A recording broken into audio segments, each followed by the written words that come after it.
ማንኛውንም ጸሎት መጸለይ አይቻልም። መብርሃን አማላጅነት፣ የጻድቃን የሰማዕታት የደናግል የመነኮሳት የአእላፍ መላእክት ያበው ቀደም ከብዙ ነገር የሚጠብቅ ጸሎት ነው። በጣም ከቻላችሁ ጸልዩ እና በጣም ጠቃሚ ስለሆነ መዝሙረ ዳዊት ላይ አልተጻፈም። ነገር ግን በእያንዳንዷ መዝሙር እነዚህን እንላለን። ለትልቁ ችግር የመጀመሪያው ትልቁ መፍትሄ እዚህ ላይ በደንብ ስሙኝ። ሶስት ንጉስ እንግዲህ ንጉስ የሚባለው 10 መዝሙር ማለት ነው። ታሳርጋላችሁ ማለት በስመ አብ ወወልድ ወመንፈስ ቅዱስ አሃዱ አምላክ። ውድ ኦርቶዶክሳውያን እንደምን አላችሁ? ሰላም እግዚአብሔር ከኔም ከናንተ ጋር ይሁን። ዛሬ በዚህ ቪዲዮ የምንነጋገረው ስለ ጸሎት ቅደም ተከተል ነው።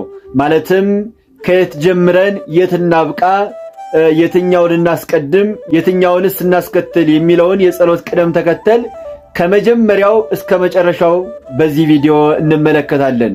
እግዚአብሔር ከሁላችንም ጋር ይሁን። ታዲያ ለቤቱ አዲስ ከሆናችሁ ቻናሉን ሰብስክራይብ አድርገው ይጀምሩት። ሰብስክራይብ ሲያደርጉ ደግሞ ከስር ያለችዋን ሰብስክራይብ የምትለዋን ጽሑፍና እንደዚሁም የደወል ምልክቱን መጫንዎትን አይርሱ። እስኪ በመጀመሪያ ጸሎት ማለት ምን ማለት ነው የሚለው እንይ።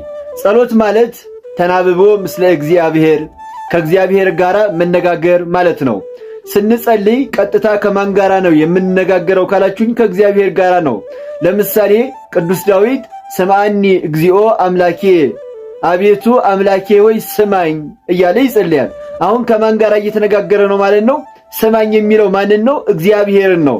ስለዚህ እኛም ልክ የቅዱስ ዳዊትን ጸሎት ወስደን ስንጸልይ እንደዚሁም የሌሎችን ቅዱሳን ድርሳናት ስንጸልይ ቀጥታ ከማን ጋራ ነው የምንነጋገረው? ከእግዚአብሔር ጋራ ነው። ስለዚህ ጸሎት ለሕይወታችን በጣም አስፈላጊው ጉዳይ ነው። በሕይወታችን የፈለገ ያክል ትልቅ ችግር ቢገጥመን ለትልቁ ችግር የመጀመሪያው ትልቁ መፍትሄ ጸሎት ነው፣ መጸለይ ነው። ስለዚህ የጸሎት ሕይወት ሊኖረን ያስፈልጋል። ስንጸልይ ደግሞ የግድ ማብዛት አይጠበቅብንም። በአቅማችን ሆኖ ነገር ግን አለማቋረጥ፣ ያችን ጸሎት ሳናቋረጥ መጸለይ፣ ይሄ በጣም ዋጋ አለው። ስለዚህ የቻልነውን ያክል ሳናቋረጥ እንድንጸልይ ያስፈልጋል ማለት ነው። እና እንግዲህ ስንጸልይ ታዲያ ከየት ተነስተን ነው የምንደርሰው፣ የትኛውን የምናስቀድመው የሚለው ደግሞ አስፈላጊ ስለሆነ እሱን ከመጀመሪያው እስከ መጨረሻው ነግራችኋለሁ። እንግዲህ ጸሎት ስንጀምር የምንጀምረው አማትበን በመጀመሪያ እናማትባለን። አአትብ ገጼ ወኩለንታዬ በትምህርተ መስቀል ፊቴንና መላ ሰውነቴን አማትባለሁ ከሚለው እዚች ውዳሴ ማርያም ውስጥ ከሚገኘው ጸሎት ነው ማለት ነው። እና አአትብ ገጼ ካልን በኋላ ቀጣይ ደግሞ አቤቱ እናመሰግንሃለን ወይንም በግዕዙ ነአኩተከ እግዚኦ ወንሴብሐከ የሚለው ማለት ነው። ከሱ ቀጥሎ ማን አለ? አባታችን ሆይ ወይንም በግዕዙ አቡነ ዘበሰማያት፣ እንደዚሁም እመቤታችን ማርያም ሆይ በቅዱስ ገብርኤል ሰላምታ ሰላም እንልሻለን የሚለው አለ። እንግዲህ እነዚህ ተከታታይ የምንጸልያቸው ነው፣ በመደዳ የምንጸልያቸው። ከዚህ ቀጥሎ ግን በውዳሴ ማርያም ላይ አሁን የምናገኘው ጸሎተ ሃይማኖት ወይንም በአማርኛው ደግሞ የሃይማኖት ጸሎት፣ ሁሉም በፈጠረ በእግዚአብሔር እናምናለን የሚለው ማለት ነው። ነገር ግን እዚህ ጋር ይሄ የሃይማኖት ጸሎት ወይንም በግዕዙ ጸሎተ ሃይማኖት እዚህ ጋር አይጸለይም። ልክ በሰላመ ቅዱስ ገብርኤልን እንዳለፍን ቀጥታ ነው የምንሄደው። ጸሎተ ሃይማኖትን ዘለን ቅዱስ ቅዱስንም እንደዚሁ ዘለን እሰግድን ዘለን የምንሄደው የጋው ነው ስብሐት ለአብ የሚለው ነው። እዚህ ጋር ስርቆት የምንችል ከሆነ ማስረቅ እንችላለን፣ ይሄ ሌሊት የሚወጣበት ምናምን ማለት ነው። እና ካልቻልን ግን ቀጥታ ስብሐት እንላለን ማለት ነው። ስብሐት ለአብ፣ ስብሐት ለወልድ፣ ስብሐት ለመንፈስ ቅዱስ። እንግዲህ ስብሐት ለአብ፣ ስብሐት ለወልድ፣ ስብሐት ለመንፈስ ቅዱስ የሚለው ስንት ጊዜ ነው የምንለው ካልን 3 ጊዜ ነው የሚባለው። 3 ጊዜ መጽሐፉም ያው ይሰራው ይመስለኛል።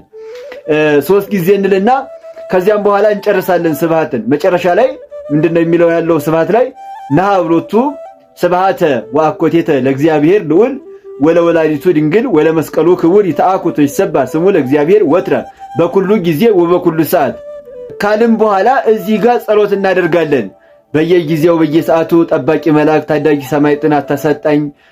እናንተ የታያችሁን እንግዲህ አባቶች እንደዚህ ነው የሚሉት ብዙ ጊዜና እናንተ የምትለምኑትን ልመና ለምናችሁ ጸሎት ታደርጋላችሁ ማለት ነው። ጸሎት ማለት ታሳርጋላችሁ። አሁን እንግዲህ ታሳርጋላችሁ ባልኩ ቁጥር እንድትረዱኝ ታሳርጋላችሁ ማለት አባታችን ሆይ የሚለውን ጸሎት እያስገባችሁ ትጸልያላችሁ ማለት ነው፣ ለመረዳዳት እንዲያመቸን። ከዚህ ቀጥሎ እንግዲህ እዚህ ውዳሴ ማርያም ላይ ምንድነው ያለው ጸሎት? ሰላም ለኪ የምትለው ናት። በዚሁ አጋጣሚ ሰላም ለኪ የጋው ነው የምትገኘው እያላችሁ ብዙዎቻችሁ ጠይቃችሁ የነበረ እዚያ በቲክቶክ አካውንቴ ሰላም ለኪ የምትገኘው ከስብሐት ቀጥሎ ነው። ጸሎተ እግዝእትነ ማርያም እንደዚሁ ማለት ነው። ነገር ግን እዚህ ጋር አሁን ሰላም ለኪ አንልም።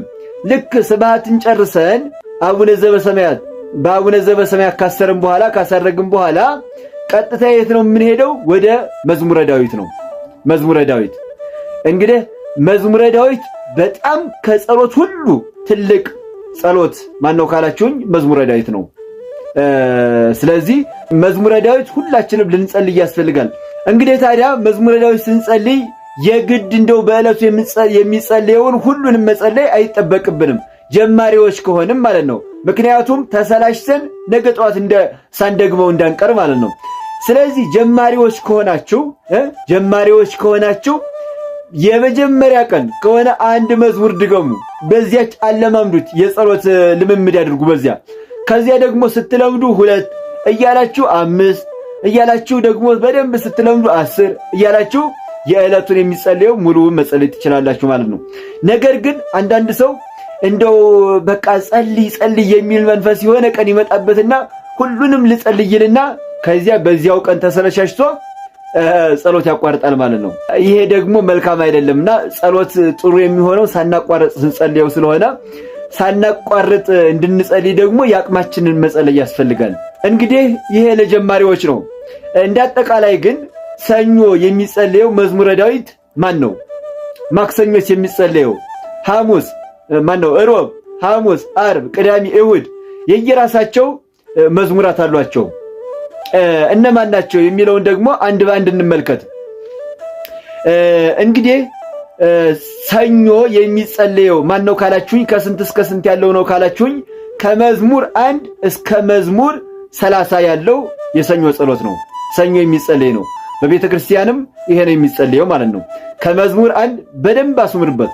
ከመዝሙር 1 እስከ መዝሙር 30 ወይንም የንጉሶችን ስም ከፈለጋችሁ ደግሞ ፍካሬ፣ አድህነኒና አምላኬ ማለት ነው የንጉሶቹ ስም። ይሄ እንግዲህ የሰኞ ጸሎት ነው። አሁን እዚህ ላይ እንግዲህ በየዕለቱ የሚጸለዩትን ካወቃችሁ በኋላ ለምሳሌ አሁን በዛሬው ሰኞ አቅማችሁ የፈቀደውን 10ን ደግማችሁ ሌላውን ለመጸለይ ጊዜ ባይኖራችሁ ምንድነው ማድረግ ያለባችሁ? የአሁኑ ሰኞ ከ1 እስከ 10 ያለውን ከጸለያችሁ በቀጣይ በሚመጣው ሰኞ ደግሞ ከ10 እስከ 20 ያለውን መጸለይ ትችላላችሁ። በማክሰኞም በረቡዕም በሐሙስም እንደዚሁ ያልደረሰውን እያዳረሳችሁ ማለት ነው። በቀጣይ ሳምንት ያልደረሰውን እንደዚህ እያደረጋችሁ መጸለይ ትችላላችሁ። እንግዲህ የሰኞ ጸሎት ከመዝሙር 1 እስከ መዝሙር 30 ነው ብለናል። የማክሰኞስ ካልን ደግሞ የማክሰኞ ጸሎት ከመዝሙር 31 እስከ መዝሙር 60 ያለው ነው።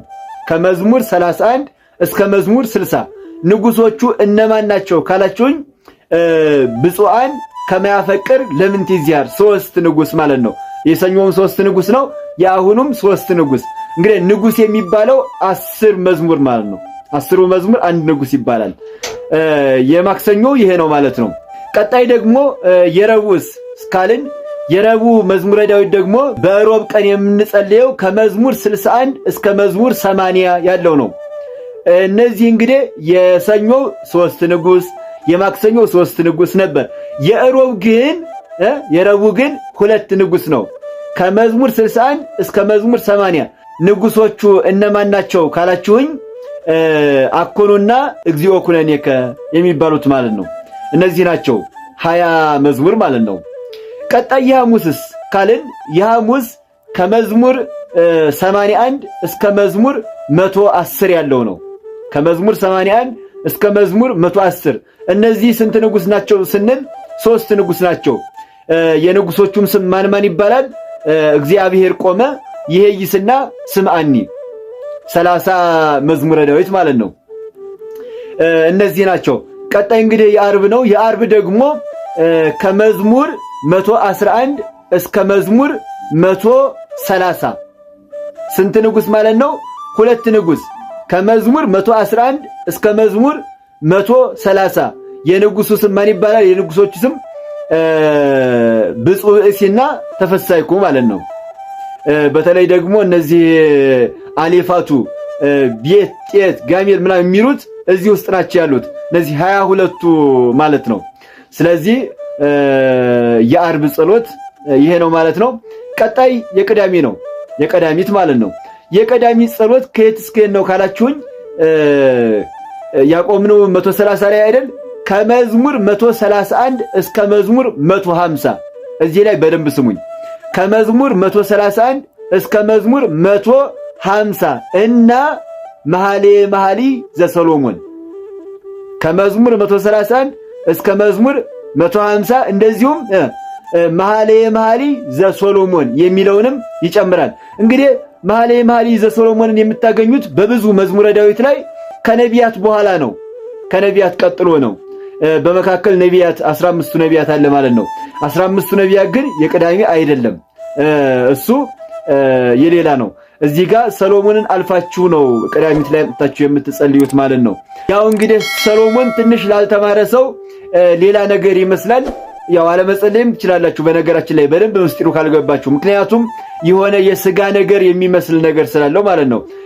አርህውኒ እህቴ ስለ ሙሽራና ስለ ሙሽሪት አይነት የሚተነትን ስለሆነ፣ ነገር ግን ምስጢሩ ሌላ ነው። በስጋዊ አይናችን እንዳናየው ከፈለግን ግን አለመጸለይም እንችላለን። የቅዳሚትን አየን። ቀጣይ እሁድ ነው፣ ሰንበተ ክርስቲያን ማለት ነው። እሁድስ ማንን ነው የምንጸልየው ካልን 15ቱን ነቢያት ነው። 15ቱን ነቢያት ንሴብሖ ብለን ማለት ነው። ንሴብሖ ለእግዚአብሔር ስቡሐ ዘተሰብሐ ብለን 15ቱን ነቢያት የምንጸልየው እሁድ ነው ማለት ነው። በጣም ጥሩ። እንግዲህ ከሰኞ እስከ እሁድ ያለውን አየን።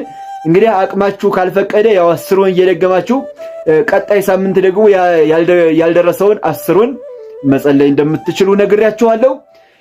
መጨረሻ ላይ እንግዲህ መዝሙረ ዳዊት ስንጨርስ መጨረሻ ላይ የምንላት ጸሎት አለች። እዚሁ መዝሙረ ዳዊት ላይ ይሰራታል።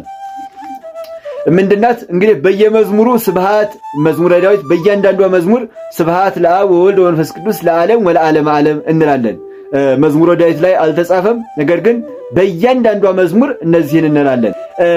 አጠቃላይ ለምሳሌ የሰኞን ጸልየን ወይንም የማክሰኞን ጸልየን መዝሙረ ዳዊት ጸልየን ስንጨርስ ግን የምንለው ምንድነው ካላችሁኝ ሰአሊ ለነ ማርያም ምህረተ ወልድኪ ያውፀነ እምአርያም ሰአል ለነ ዳዊት ቅድመ መንበሩ ለጸባኦት ኦ አምላከ ዳዊት እንላለን። እዚህ ጋር አሁን ዳዊት ከጸለየን እዚህ ጋር ኦ አምላከ ዳዊት እንላለን። መዝሙረ ዳዊት ከሆነ የጸለየነው መኃልየ ዘሰሎሞን ከሆነ ደግሞ የጸለየነው ኦ አምላከ ሰሎሞን። እንደዚሁ ደግሞ ነቢያት ከሆነ የጸለይነው 15ቱን ነቢያት ከሆነ የጸለይነው ኦ አምላከ ነቢያት እንላለን። እንልና ኦ አምላከ ዳዊት ወይንም ኦ አምላከ ሰሎሞን ወይንም ኦ አምላከ ነቢያት ካልን በኋላ እቀብ ሕይወተነ ወስራይ ኃጢአተነ አድህነነ እምዕለት እኪት ወባልሃነ እምኩሉ መንሱት ለእለ ወለዱነ በሥጋ ወለለ ሐፀኑነ በጸጋ ወለለ መሃሩነ ቃለ ሃይማኖት ህቡረ ይምሃሮሙ እግዚአብሔር በመንግሥተ ሰማያት ብለን እንግዲህ ኦ እግዚኦ አይርፍ። እንግዲህ የሞተ ዘመድ ካለን እዚህ ጋር አስገብተን ስሙን ኦ እግዚኦ አይርፍ ነፍሰ ገብርከ እከሌ ወንድ ከሆነ፣ ሴት ከሆነች ደግሞ የሞተችው ዘመዳችን ኦ እግዚኦ አይርፍ ነፍሰ አመትከ አጸደ ማርያም ወለተ ማርያም እናስገባለን ስሙንና ከዚያም በኋላ አምላከ ዳዊት ወይ ጠብቀኝ ምናምን ብለን ያው የምንለምነው ልመና ለምነን አቡነ ዘበሰማያት እንላለን ማለት ነው። እዚህ ጋር አሁን እንግዲህ አቡነ ዘበሰማያት ብለን መዝሙረ ዳዊትን ጨረስን። እንግዲህ የመዝሙረ ዳዊት ጸሎት ይሄንን ይመስላል ማለት ነው። ስለዚህ መዝሙረ ዳዊትን አብዝታችሁ ኦርቶዶክሳውያን በጣም ጠቃሚ ስለሆነ አብዝታችሁ ጸልዩ። የመዝሙረ ዳዊት ጸሎት እንግዲህ ይሄን ይመስላል። አሁን ወደ ቀድሞ ነገራችን ደግሞ እንመለስ። የጋው ነበር የቆምነው ስብሐት ብለን ወደ መዝሙረ ዳዊት አይደል የገባነው? ሰላም ለኪ ላይ ነው። አሁን እዚህ ጋር ሰላም ለኪ እንላለን። ሰላም ለኪ እና ጸሎተ እግዝእትነ ማርያምን እንልና ወደ ውዳሴ ማርያም እንሄዳለን ማለት ነው። እና ውዳሴ ማርያም ስንጀምር የዕለቱን ከመጀመራችን በፊት መግቢያ አለ። የውዳሴ ማርያም መግቢያ ምንድናት?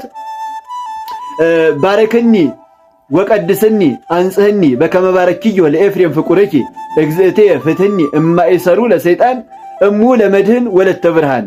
ይችን እንልና ውዳሴሃ ለእግዝእትነ ማርያም ድንግል ወላዲተ አምላክ ዘይትነበብ በዕለተ ሰኑይ፣ ሰኞ ከሆነ ሰሉስ ከሆነ በዕለተ ሰሉስ፣ ረቡዕ ከሆነ በዕለተ ረቡዕ፣ ሐሙስ ከሆነ በዕለተ ሐሙስ፣ በዕለተ ዓርብ፣ በዕለተ ቀዳሚት ሰንበት፣ በዕለተ ሰንበተ ክርስቲያን ብለን የዕለቱን ውዳሴ ማርያም እንደግማለን እንጸልያለን ማለት ነው። ከዚያ እንግዲህ ውዳሴ ማርያም ከጨረስን በኋላ ቀጥታ ወዴት ነው የምንሄደው? አቅማችን ከፈቀደ ጊዜ ካለን ማለት ነው ወደ አንቀጸ ብርሃን።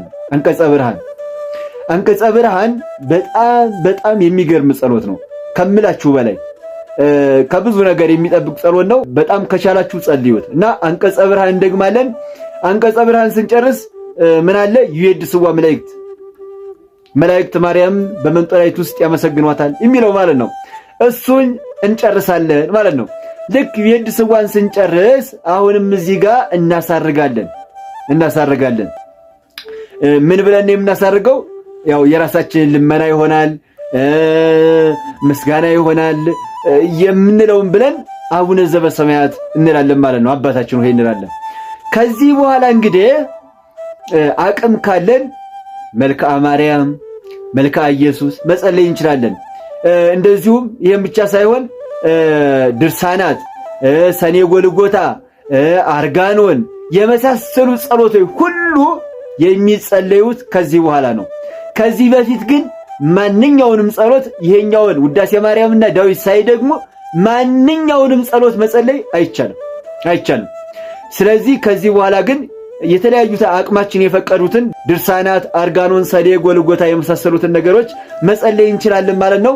አሁን እነሱን ጸልየን ካበቃን በኋላ ወይንም አቅማችን ካልፈቀደም ይዌድስዋ ብለን ጸሎት አድርገን ካበቃን በኋላ ወዴት እንመለሳለን?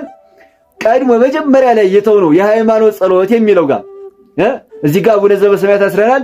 አሁን እንመለስና ስብሐት ለእግዚአብሔር ኪያነ ዘፈጠረ ከመናምልኮ ስብሐት ለማርያም እመ አምላክ እግዝእትነ ወመድኃኒትነ ስብሐት ለመስቀለ ክርስቶስ ዕፀ መድኃኒት ኃይልነ ወፀወንነ እንልና ጸሎት ሃይማኖት እንጸልያለን። የሃይማኖት ጸሎት የሚለው ማለት ነው።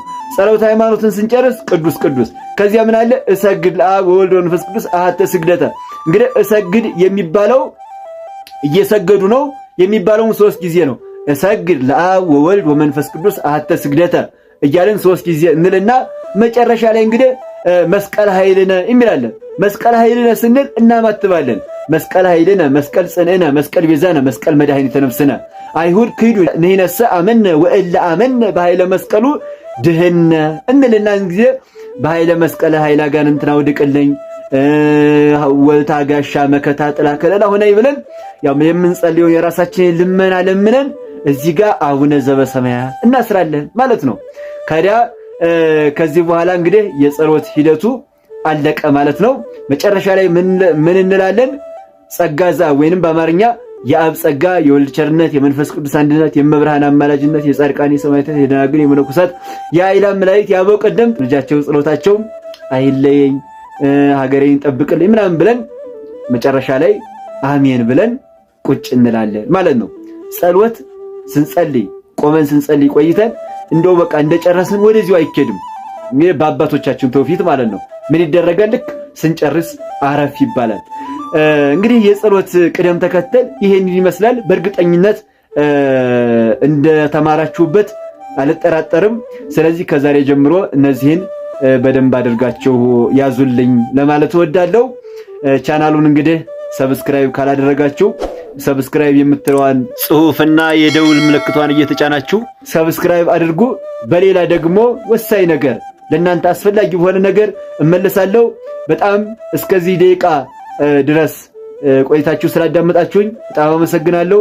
እግዚአብሔር ያክብርልኝ። ክበሩልኝ።